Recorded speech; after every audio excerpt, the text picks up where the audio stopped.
एक समय दोस्तों महाभारत का था जब दुशासन ने द्रौपदी के वस्त्र हरण किए थे और उस दौरान पूरी राज्यसभा शांत थी। कोई एक बार भी कुछ नहीं बोल रहा था और आज वही स्थिति एक बार फिर है।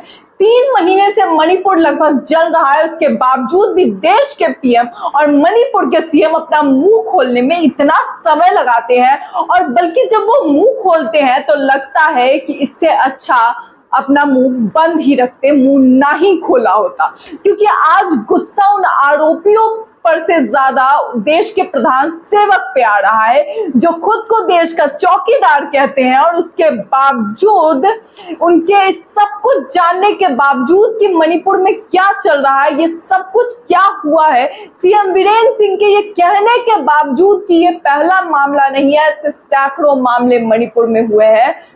पीएम ने अब तक उनका इस्तीफा नहीं मांगा है, इस्तीफा मांगना जरूरी नहीं समझा है और ना ही ये जरूरी समझा है कि वहां के हालात को जल्द से जल्द नियंत्रित करें। जब भारत का एक अंग जल रहा हो और उसके बावजूद देश का पीएम बाहर घूमने में लगा हो, महिलाओं के साथ इस तरह की घिनौनी हरकत हो जाए और पुलिस के सामने ये सारा तमाशा किया जाए और देश का प्रधान अफसोस जताए, तो बेहतर है कि वो अपनी कुर्सी छोड़ दे, इस्तीफा दे दे। और आज ये बात ट्रेंड कर रही है कि मोदी जी इस्तीफा दो, क्योंकि देश को एक ऐसा पीएम बिल्कुल नहीं चाहिए जिसमें डर है, जिसके अंदर ये डर है कि वो अगर कुछ बोलेगा तो अगली बार उसकी कुर्सी में कहीं वोट कम तो नहीं हो जाएंगे।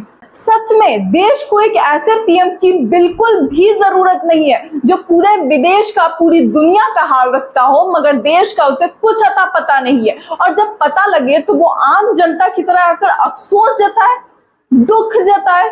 इस सब के बाद क्या पीएम देश को देश में, पूरी दुनिया में विश्व गुरु बनाने की बात करने के लायक बचते हैं क्या उन्हें अब भी लगता है कि दुनिया में इसका ढिंढोरा पीट रहा है, डंका बज रहा है? शर्म करो, सियासत में इतना भी नहीं डूबना चाहिए बीजेपी वालों कि देश को शर्मिंदगी में डुबा कर मार दो।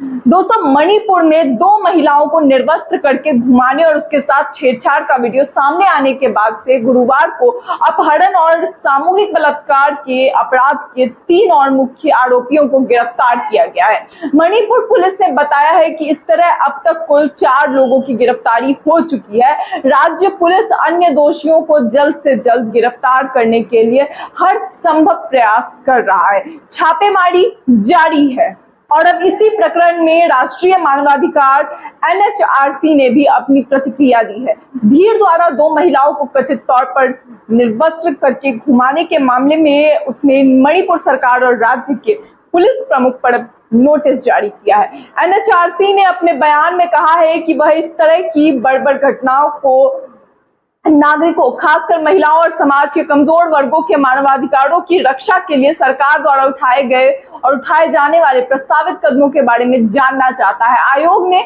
मणिपुर के मुख्य सचिव और पुलिस महानिदेशक को नोटिस जारी करके उनसे 4 हफ्ते में विस्तृत रिपोर्ट मांगी है। वहीं संसद में मणिपुर मामले पर हो रहे हंगामे को देखते हुए डिफेंस मिनिस्टर राजनाथ सिंह ने भी अपनी चुप्पी तोड़ दी है, उन्होंने भी अपना मुंह खोला है। अब उन्होंने कहा है कि मणिपुर की घटना निश्चित तौर पर बेहद गंभीर है और इसकी गंभीरता को समझते हुए खुद प्रधानमंत्री मोदी ने कहा है कि मणिपुर में जो हुआ उसने पूरे देश को शर्मसार कर दिया। पीएम ने कहा है कि घटना पर सख्त से सख्त कार्रवाई की जाएगी। हम मणिपुर पर संसद में चर्चा चाहते हैं। मैंने यह सर्वदलीय बैठक में भी कहा था और मैं इसे संसद में दोहराता हूं कि हम मणिपुर पर सदन में चर्चा चाहते हैं, लेकिन मैं देख रहा हूं कि कुछ राजनीतिक दल हैं जो अनावश्यक रूप से यहां ऐसी स्थिति पैदा करना चाहते हैं ताकि मणिपुर पर चर्चा ही ना हो सके। मतलब अब तो सियासत पर विराम लगा दो। क्या अब भी ये कहने में कोई शर्म नहीं बची है कि इसे चर्चा होनी चाहिए इस पर, और ना सिर्फ जिस चीज पर एक्शन लिया जाना चाहिए था उस पर क्या चर्चा की जाएगी? पीएम मोदी की कही बातों को, उनके दर्द को, उनको अफसोस को दोहराने से क्या चीजों के रिजल्ट, परिणाम सामने आएंगे या फिर उस पर एक्शन लेने की जरूरत है? संसद के दोनों सदनों में मणिपुर के हालात को देखकर कल फिर हंगामा इतना बढ़ गया था कि हंगामे को देखते हुए दोनों सदनों की कार्यवाही स्थगित करनी पड़ गई थी। लोकसभा की कार्यवाही 12 बजे तक और राज्यसभा की कार्यवाही 2:30 बजे तक स्थगित करनी पड़ी और बस यही सब तमाशा देखना बचा रह गया है। किसी चीज के सॉल्यूशन की जगह हंगामा करो। पूर्व सीजेआई और राज्यसभा सांसद रंजन गोगोई ने भी कहा, इसे लेकर मणिपुर के वायरल वीडियो पर टिप्पणी करते हुए उन्होंने कहा कि कुछ भी कहने लायक नहीं बचा है। इतनी दुखद है ये वीडियो और मुख्य रूप से जो आरोपी था उसके घर को अब मणिपुर में जला दिया गया है। महिलाओं ने मिलकर जला दिया है उस मुख्य आरोपी के घर को। दोस्तों, इसे लेकर कई बार पहले भी सुप्रीम कोर्ट ने भी साफ तौर पर सरकार को कहा था कि या तो राज्य सरकार इसे कंट्रोल करे वरना केंद्र सरकार इसे अपने अंडर लेकर कंट्रोल करे और चीजों को सही तरीके से ठीक करे, मगर उस समय भी गौर नहीं किया गया। और आज एक बार फिर से जब बड़ी फटकार सीजेआई ने साफ तौर पर लगाई है कि या तो सरकार इसे कंट्रोल कर ले वरना हमें हस्तक्षेप करना पड़ेगा, फैसले हम लेंगे उसके बाद। अब इसके बाद इन लोगों ने एक एक करके अपना मुंह खोलना शुरू किया है। अपने मुंह में जो इन लोगों ने इतने 3 महीनों से लगभग दही जमा रखा था, अब उस दही को हटाकर चुप्पी तोड़ी गई है और अब इसे लेकर पूरा देश जब थू-थू कर रहा है, शर्मिंदगी हर एक के नजरों में नजर आ रही है और पूरी दुनिया जब आज थू-थू कर रही है, इस दौर में अब आगे क्या होगा ये आने वाला समय बताएगा और ये बहुत ही गौरतलब होगा। दोस्तों, इसे लेकर मीराबाई चानू से लेकर जितने भी एथलीट्स थे उन्होंने भी इसे लेकर कहा था कि इस पर गौर करना चाहिए। आज प्रियंका चोपड़ा ने भी इसे लेकर ट्वीट किया, वही सभी ने अपनी अपनी बात रखी थी, मगर एक बार भी इन चीजों पर गौर करना जरूरी नहीं समझा सरकार ने। और आज जब इस तरह की हालत हो चुकी है कि देश में हर कोई शर्मिंदगी से अपना सर झुकाए हुए है, इस वीडियो को देखने से पहले, उसे खोलने से पहले लोगों की रूह खड़ी हो जा रही है, लोगों के रोए रोए कांपने लग रहे हैं। तो अब इस पर भाषणबाजी की जा रही है। भाषणबाजी की सच में जरूरत नहीं है मोदी जी। हो सके तो कम से कम सबसे पहला काम आप करें कि सीएम को अपना इस्तीफा देना चाहिए ताकि जो चीजें हैं उसमें कुछ आगे बदलाव हो, सुधार हो।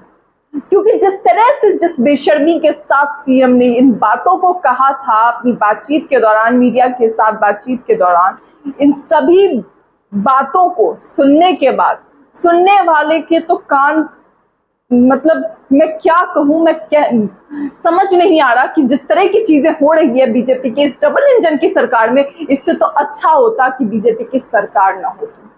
खैर दोस्तों, हालात काफी गंभीर है। अब आने वाला वक्त बताएगा कि मणिपुर में के लिए अगले क्या जरूरी कदम उठाए जाएंगे। इस वीडियो में इतना ही, तब तक के लिए नमस्कार।